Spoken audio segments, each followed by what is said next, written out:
ఒక బోలు చెట్టులో ఓల్వెన్ అనే గుడ్లగూబ నివసించింది. దానికి పెద్ద గుండ్రని కళ్ళు మరియు ఇవ్వడానికి మృదువైన ఈకలు ఉన్నాయి. ఓల్వెన్కు రాత్రిపూట ఎగరడం చాలా ఇష్టం. ఎంత నిశ్శబ్దంగా ఉండగలదో అంత నిశ్శబ్దంగా ఉండేది. దాని రెక్కలు విశాలంగా చాచి అది స్వేచ్ఛగా ఎగిరేది. దాని పదునైన గోళ్లతో ఎలుకల కోసం వేటాడేది. ఒక రాత్రి అది వెలుతురులో తప్పిపోయిన కోడిపిల్లను కనుగొంది. ఓల్వెన్ ఆ కోడిపిల్లను దాని సంతోషంగా ఉన్న తల్లి వద్దకు తీసుకెళ్ళింది. ఆ కుటుంబం సంతోషంగా పాట పాడుతూ దానికి కృతజ్ఞతలు తెలిపింది. అప్పటినుండి ఓల్వెన్ నిజమైన వీరురాలుగా పేరు పొందింది. దాని దయ మరియు జ్ఞానం అందరికీ తెలిసేలా ప్రకాశించాయి.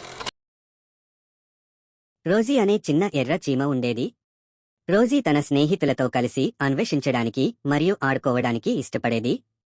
ఒకరోజు ఆహారం కోసం వెతుకుతుండగా రోజీకి ఒక పిల్లవాడు పడవేసిన తీపి ముక్క దొరికింది.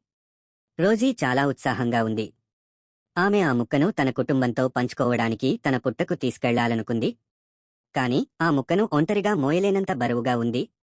కాబట్టి ఆమె సహాయం కోసం తన స్నేహితులను పిలిచింది. చీమలు కలిసి ఒక జట్టుగా పనిచేసి ఆ ముక్కను తిరిగి తమ పుట్టకు తీసుకువెళ్లాయి. రోజీ కుటుంబం ఆమె మరియు ఆమె స్నేహితుల జట్టు కృషి మరియు దయ పట్ల చాలా గర్వంగా ఉంది.